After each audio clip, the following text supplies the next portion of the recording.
যুবকেরা, তরুণেরা, মন দিয়ে শোনো, দুনিয়া আমাদের জন্য চিরস্থায়ী নয়। মৃত্যু একদিন একদিন হবে। কার কবে মরণ হবে কেউ জানে না গো। আর মরণ হয়ে গেলে কাল মাটি হয়ে যাবে। ওই কবরের জমিন তোমার কি হবে একবার ভাবো। প্রতিদিন কবর তোমাকে আমাকে ডাকছে, আয় তৈরি হয়ে আয়। আমি কবর একা থাকার জায়গা, আমি কবর পোকামাকড়ের জায়গা, আমি কবর অন্ধকার জায়গা। ওই কবরের জমিনে তুমি আমি কি জবাবটা দেবো, কিভাবে থাকবো? এর জন্য তোমাকে আমাকে প্রস্তুত হওয়া দরকার। আল্লাহ কোরআনে জানিয়ে দিলেন, ওয়াল তানজুরু নাফসুম মা কদ্দামাত লিগাদ। প্রতিটা নফসের উচিত পরকাল নিয়ে বেশি বেশি করে ভাবা। এ যুবক তরুণেরা, আমার বাপেরা, মায়েরা, বোনেরা, আল্লাহ আমাকে আপনাকে ছাড় দিয়েছে, ছেড়ে কিন্তু দেয়নি। আল্লাহ তোমাকে আমাকে জমিনে পাঠিয়েছে রেপিস্টদের বিরুদ্ধে লড়াই করার জন্য, জালিমদের বিরুদ্ধে লড়াই করার জন্য, সন্ত্রাসদের বিরুদ্ধে লড়াই করার জন্য, খুনিদের বিরুদ্ধে লড়াই করার জন্য, স্বৈরাচারীদের বিরুদ্ধে লড়াই করার জন্য। আবার তোমাকে আমাকে এই জমিনের উপরে ডেলি 5 বার আল্লাহকে সিজদা করার জন্য, নামাজে আসা, আবার বছরে একটা আমার রোজা রাখা, তোমার আমার শরীরের আপডেটের জন্য। আবার তুমি আমি যদি মালদার হই, শতকরা 2.5 টাকা যাকাত জীবনে একবার আল্লাহর কাবায় হাজিরি দেওয়া। এই তো কোটি কত কাজ আল্লাহ দিয়েছে। এ যুবক, কে তোমাকে দুটো চোখ দিল? কে তোমাকে দুটো হাত দিল? কে তোমাকে আশরাফুল মখলুকাত মানুষ বানালো? কে তোমাকে দুটো পা দিল? তুমি তোমার জিন্দেগির দিকে তাকাও আর নিজে থেকে ভাবো, তোমার আমার জীবনটা মানুষের জীবন হচ্ছে না আশরাফুল মখলুকাত হয়ে জন্ম হয়ে জীব জন্তুর মতো জীবন হয়ে গেছে? ভাবো। সমাজে জীব জন্তুদের ঘরে দেখেছি যার ক্ষমতা একে অপরকে ছিঁড়িয়ে ছিঁড়িয়ে খায়, বাকি কোন সব দূর থেকে দেখে পালিয়ে যায় আর যায়।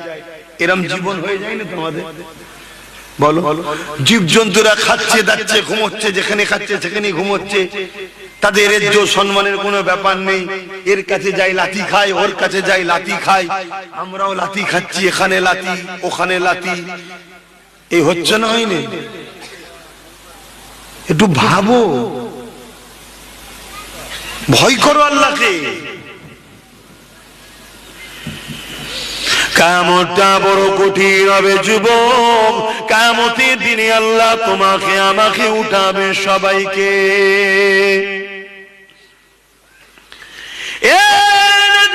তরুণেরা, আর তোমাকে আমাকে ডাকলাম, আসো বসো।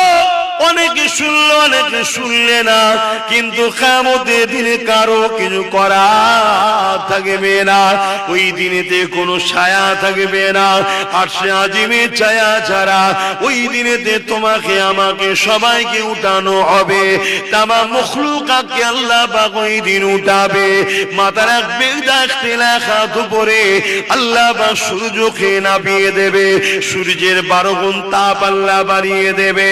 এ যুবকেরা, মাথার ক্ষীণগুলো গলে গলে নাক দিয়ে ঝরে ঝরে পড়বে। যদি মনে হয় আব্বাস মিথ্যা বলছে, তাহলে তো বসে থেকে দাঁড়িয়ে থেকেও কোনো লাভ নাই। কথাটা আমার আব্বা বলেনি, আমার দাদু বলেনি, কথা আল্লাহ রসুল বলছে। কিয়ামতের দিনে এমন বাপ পাওয়া যাবে, নিজের ছেলেকে জমিনে শুইয়ে দিয়ে তার বুকের উপরে পা দিয়ে দাঁড়িয়ে যাবে। কিয়ামতের দিনে আব্বা মন দিয়ে শোনেন, এমনও ছেলে পাওয়া যাবে জনমদাতা বাপের বুকের উপরে পা দিয়ে দাঁড়িয়ে যাবে। কিয়ামতের দিনে এমনও মা পাওয়া যাবে নিজের মেয়েকে বুকের উপর পা দিয়ে দাঁড়িয়ে যাবে। এমনও মেয়ে পাওয়া যাবে নিজের মায়ের বুকের উপরে পা দিয়ে দাঁড়িয়ে যাবে। এক কথায় যার উপরে যার জোর চলবে তাকে জমিনে শুইয়ে তার বুকের উপরে পা দিয়ে দাঁড়িয়ে যাবে।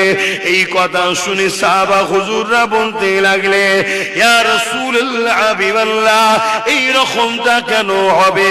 আল্লাহ নবী বলেছিলেন বাবা সাহাবারা, লোহা যেমন আগুনে দিলে পুড়ে পুড়ে লাল হয়ে যায়, ওই সূর্যর তাপেতে জমিন খানা লাল হয়ে যাবে, ওই জমিনে মানুষ দাঁড়াতে পারবে না। এ যুবক, আল্লাহকে ভয় করো গো। এ যুবক, তোমার দ্বারা ইসলামের উপকার যদি নাও হয়, ইসলামের ক্ষতি কেন তোমরা করছো বলো? যদি বলো আমি কোথায় ক্ষতি করলাম? তোমার জন্যই তো আজকে জালিমরা ক্ষমতায় গেছে। তারা ক্ষমতায় গিয়ে আইন তৈরি করে ওয়াকাফ মিটাচ্ছে না, মিটাইনি। তোমার জন্যই তো জালিমরা ক্ষমতায় গেছে। জালিমের হাতে প্রশাসনের পাওয়ার, আর সেই জালিমের আরেক ভাই বলছে কোরআনের আয়াতে হিংসা ছড়ায়, অথচ জালিমকে এখনো বন্দী করা হয়নি। তোমার জন্যই তো জালিম ক্ষমতায় গেছে। আর তোমার মেদিনীপুরেতে আর এক জালিম দিনরাত ইসলাম ও মুসলমানদেরকে ক্রিটিসাইজ করছে, ওই জালিমকে এখনো বন্দী করে খাঁচায় ভরা হয়নি। বলো আমরা পাপ করেছি না? যুবকেরা, তরুণেরা, মন দিয়ে শোনো। আজ আছি কাল নাই, আজ আছো কাল থাকবে না। বাঁচার জন্য দুনিয়া আসেনি, দুনিয়া এসেছি আল্লাহর প্রেমের পরীক্ষা দিবার জন্য। জান লাগলে জান দিয়ে পরীক্ষা দিতে হবে, মাল লাগলে মাল দিয়ে পরীক্ষা দিতে হবে। কারণ এই জান তো আল্লাহ দিয়েছে তোমাকে আমাকে, মালও তো আল্লাহ দিয়েছে তোমাকে আমাকে। আবার সেই জান তো আল্লাহ নিয়ে নেবে, কিন্তু আল্লাহর প্রেমে যদি উৎসর্গ করতে পারো, মনে রেখে দিও তোমাকে নিয়ে গিয়ে আল্লাহ চিরশান্তির জান্নাতে রেখে দেবে। আর যদি তুমি আল্লাহর জন্য, আল্লাহ দিয়া জান, আল্লাহ দিয়া মাল এবং আল্লাহ দিয়া শরীর, আল্লাহ দিয়া তাকত, আল্লাহ দিয়া হাত, আল্লাহ দিয়া পা আল্লাহর জন্য ব্যয় না করে শয়তানের দিকে যদি পরিচালনা করো, মনে রেখে দিও কিয়ামতের দিনে শয়তানদের সঙ্গে জাহান্নামে থাকতে হবে। যুগে যুগে দুটো দল ছিল, একটা রহমানের আর একটা হলো ইবলিস শয়তানের। রহমানের দলে ছিল মুসা কালিমুল্লাহ, আর ইবলিসের দলে ছিল ফেরাউন। রহমানের দলে ছিল ইব্রাহিম খলিলুল্লাহ, ইবলিসের দলে ছিল নমরুদ। রহমানের দলে ছিল ইমাম হুসাইন পাক, ইবলিসের দলে ছিল ইয়াজিদ। রহমানের দলে ছিল আমার মুজাদ্দিদ আল পেসানি, ইবলিসের দলে ছিল হতভাগা আকবর। রহমানের দলে ছিল আমার গরিবে নওয়াজ। সেই সময় জালিম শাসক ছিল ইবলিসের দলে। আজকে দিনও দুটো দল রয়েছে, একটা রহমানের আর একটা হলো ইবলিসের। আজকের ইবলিসের দলের মাথায় আমাদের কারা কারা বসে আছে দিনের মতো সত্য সবই দেখছো। কারণ ইবলিসের দলের নেতাদের কাজ হলো স্বৈরাচারী করা, জুলুম করা, অত্যাচার করা, মানুষকে খুন করা, মানুষের অধিকারকে কেড়ে নেওয়া, ইসলামের বিরোধী করা। আজকে দিনে কারা করছো দিনের মতো দেখতে পাচ্ছ। তাদের সঙ্গে দল করে রহমানের জান্নাতে যাবার স্বপ্ন দেখনি যুবক, সময় এখনো আছে, পরিবর্তন হয়ে যাও। না হয় কিয়ামতের কঠিন দিনেতে আল্লাহ পাক বলবে জাহান্নামকে নিয়ে এসে আমার আরশের পাশে বাঁধো। ওই দিনেতে তোমার কেউ পাশে দাঁড়াবে না। সেই দিনে একজনই শুধু বলবে ইয়া রাব্বি হাবলি উম্মতি উম্মতি। তিনি অন্য কেউ না, তিনি তোমার আমার নবী, নূর নবী হাবিবুল্লাহ।